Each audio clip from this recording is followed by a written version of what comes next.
Bonjour mes frères et sœurs, que la paix du Christ soit avec vous.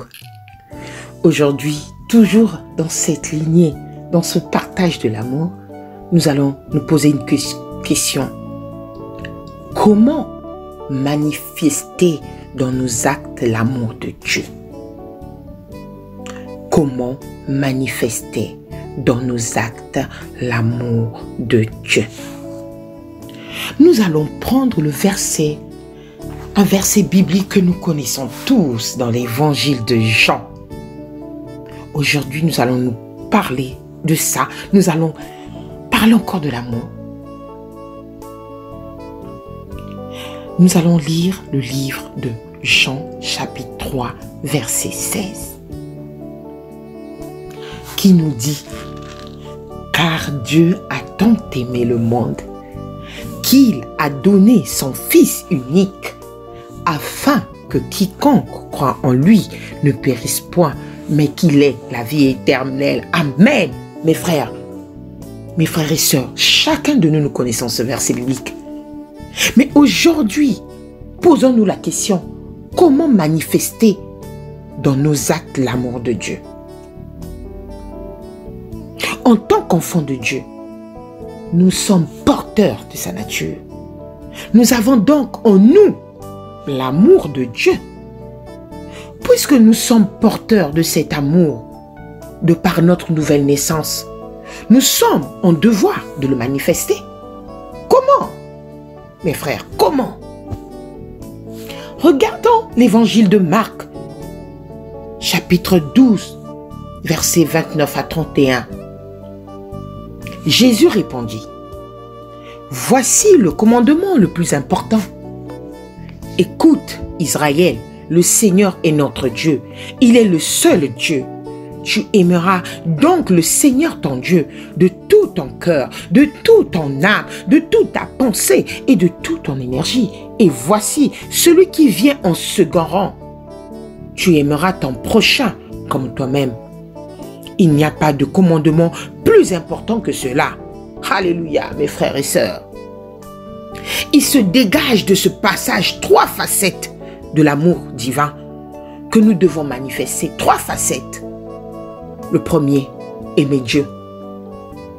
C'est le premier et le plus grand des commandements, mes frères et sœurs. De tout ton cœur, de toute ton âme, de toute ta pensée et de toute ton énergie, tu l'aimeras. Il s'agit d'un amour sans réserve, aucune. Et cet amour se démontre dans notre capacité à lui obéir. Comme le dit l'évangile de Jean 14, 15, « Si vous m'aimez, vous garderez mes commandements. » Mes frères, tu dis que tu es chrétien,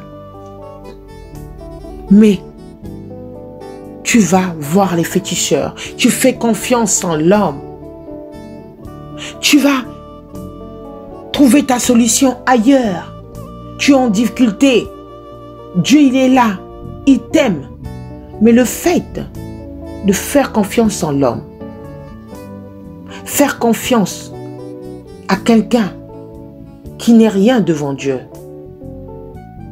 c'est que tu n'as pas l'amour de Dieu, tu n'aimes pas ton Dieu. Et c'est le premier commandement, aimer Dieu. Mes frères, posons-nous la question, mes sœurs, obéis-tu au Seigneur? Es-tu soumis à sa volonté dans sa parole? Es-tu soumis à celle qui a déposé ton cœur par le Saint-Esprit? Le Seigneur a pour toi la parole. Le Seigneur a pour nous cette parole et des désirs qui sont spécifiques. Mes frères et sœurs. Quand nous entendrons la parole, n'endurcissons pas nos cœurs. Mon frère et ma sœur, quand tu les entendras, n'endurcis pas ton cœur. Ainsi tu montreras que tu l'aimes. Mes frères et sœurs, voici la deuxième facette de l'amour divin. Aime ton prochain. Aime ton prochain. Ton prochain, tu le connais déjà.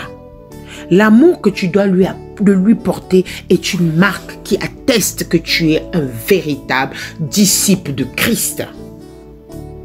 C'est tellement important, mes frères et sœurs, pour Dieu qu'il a érigé un commandement.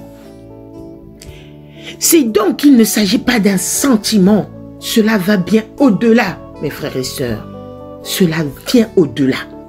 L'amour de Dieu s'est manifesté en ce qu'il a donné son propre Fils, alors même que nous étions éloignés de lui, mes frères et sœurs.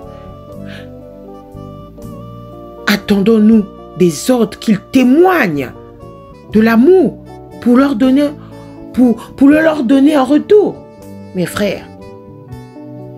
Attends-tu des ordres qu'il te témoigne de l'amour pour leur en donner? Attends-tu que les gens soient aimables pour les aimer? Si oui, tu désobéis à ce commandement et ne manifestes pas la nature de ton Père Céleste. Mes frères et sœurs, c'est pas parce que celui-là t'accorde pas de son amour que tu vas l'haïr. Mes frères et sœurs, n'attendons rien des autres. N'attendons rien de nos prochains, mais aimons-les. Aujourd'hui, tu offres les dons, tu aides un prochain. Et quand tu n'as rien en retour, tu dis que cette personne n'a pas de reconnaissance. Mon frère, quand tu donnes, ne cherche rien en retour. Fais-le avec amour. Et seul le Seigneur te bénira. C'est ce que Dieu nous demande. Je vous invite à examiner le livre de 1 Corinthiens 13, verset 4, qui nous dit « L'amour est passion. Il est plein de bonté. L'amour, il n'est pas envieux. Il ne cherche pas à se faire valoir. Il ne s'enfle pas d'orgueil. Il ne fait rien d'inconvenant. Il ne cherche pas son propre intérêt. Il ne s'aigrit pas contre les autres. Il ne trame pas le mal, l'injustice, l'attriste. La vérité le réjouit. En toute occasion, il pardonne. Il fait confiance. Il espère. Il persévère. » L'apôtre Paul nous donne des pistes qui nous permettent de travailler notre amour. Alléluia. Il nous donne des pistes comment travailler notre amour. Je sais que c'est pas facile. Nous savons tous que c'est pas facile, mais avec l'aide de Dieu, c'est facile. C'est pour cela que l'amour est un don. Gardons à l'esprit, mes frères et sœurs, le fait que notre amour ne dépend en rien de la situation ou de la personne que nous avons face. Dans le couple, l'église locale, au travail, dans le métro, au supermarché, au volant, dans ta voiture, avec tes relations, l'amour de Dieu reste un commandement. Et si tu l'aimes, rappelle-toi, mon frère et ma sœur, tu garderas ces commandements. Nous garderons tous ces commandements. La troisième facette, divin, mes frères, c'est aime-toi. Aime-toi. Beaucoup ne s'aiment pas. Aime-toi. Cette partie pourrait sembler un rien superficiel, voire aux antipodes de l'humilité. Cependant, cela aussi est de Dieu. Tu aimeras ton prochain comme toi-même. Mon frère, qui ne s'aime pas soi-même? Nombreux parmi nous ne s'aiment pas. Mais le Seigneur vient nous dire, tu aimeras ton prochain comme toi-même. Comment te vois-tu, ma sœur? Comment te vois-tu, mon frère? Quelle perception as-tu de toi? Il est important que nous le voyions comme le Seigneur nous voit. Dieu nous accorde le prix. C'est la raison pour laquelle il a donné sa vie pour nous. Peut-être n'as-tu pas grandi dans un cadre familial heureux, chaleureux, affectueux. Peut-être, mon frère et ma sœur, tu as subi des abus ou des rejets, des choses qui ont diminué ton estime pour toi-même. Peut-être luttes-tu contre des remords pour ta vie passée, ou alors peut-être es-tu complexé par ton physique. Mon frère et ma sœur, ne laissons pas l'ennemi intoxiquer. Ne laisse pas l'ennemi t'intoxiquer par son courant de pensée à lui. Ce qui est important, c'est ce que ton Père dit de toi. Et voici quel exemple de ce qu'il dit de toi son fils et de toi sa fille. Le Psaume 8, versets 4 à 6 nous dit: Qu'est-ce que l'homme pour que tu te souviennes de lui? Et le Fils de l'homme pour que tu prennes garde à lui? Tu l'as fait de peu inférieur à Dieu et tu l'as couronné de gloire et de magnificence. Tu lui as donné la domination sur les œuvres de tes mains. Tu as tout mis sous ses pieds. Le Psaume 139, 13, 14 vient encore nous affirmer: c'est toi qui as formé mes reins, qui m'as tissé dans les seins de ma mère. Je te loue de ce que je suis une créature si merveilleuse. Tes œuvres sont admirables et mon âme le reconnaît bien. Mes frères et sœurs, prenons conscience de son amour et laissons notre cœur être guéri de toute blessure. Laissons notre cœur être guéri afin que son amour coule par nous. L'amour de Dieu puisse couler en toi, ma sœur, en toi, mon frère. Si c'est un péché qui nous fait souffrir, ne te disqualifie pas. Ne nous disqualifions pas du tout seuls. Non, repentons-nous et revenons à ce Dieu le Père. Ne rendons pas le sacrifice du roi des rois inopérant à notre égard.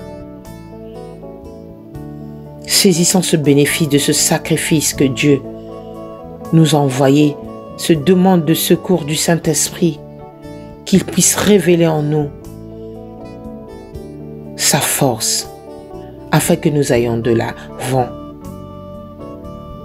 Notre vie dépend des capacités à laisser l'amour de Christ s'exprimer au travers de nous.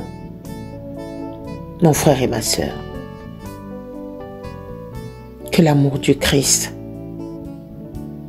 puisse inonder notre cœur, puisse changer notre vie, puisse nous apprendre à nous aimer soi-même, qu'il puisse nous apprendre à aimer nos prochains, qu'il puisse nous apprendre à aimer ce seul Dieu qui a créé le ciel et la terre, qui a envoyé son Fils unique afin que quiconque croit en lui ne périsse point, mais qu'il ait la vie éternelle. Amen. Prions mes frères et sœurs. Père éternel, en ce moment uni avec mon frère et ma sœur, mes frères et mes sœurs, nous te demandons de nous libérer des chaînes du manque d'estime de soi. Nous te demandons, Seigneur, de nous libérer de ces chaînes de manque d'estime de soi. C'est une véritable prison dont le but ultime est de nous empêcher d'accomplir les projets de paix que toi, Seigneur, tu as conçus pour nous. Nous te demandons, Seigneur, de nous libérer de ces chaînes de manque d'amour de prochain. Père éternel, tu nous as aimés. Tu nous as aimés, Père, en envoyant ton Fils. Tu es un Dieu d'amour. Père éternel, nous te demandons, Seigneur, de nous accorder la grâce d'aimer comme tu nous as aimés en envoyant ton Fils Jésus-Christ. Père, avant que je ne t'eus connu, tu m'as aimé. Tu veux répandre ton amour en nous. Tu veux répandre ton amour en moi. Nous le croyons et on veut le recevoir.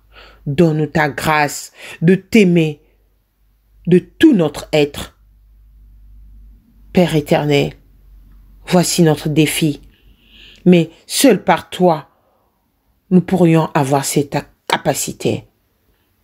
Père éternel, dans le nom de Jésus, que ton amour inonde en nous. Pas cet amour que le monde donne, mais ton amour à toi. Amen. Que Dieu nous bénisse tous.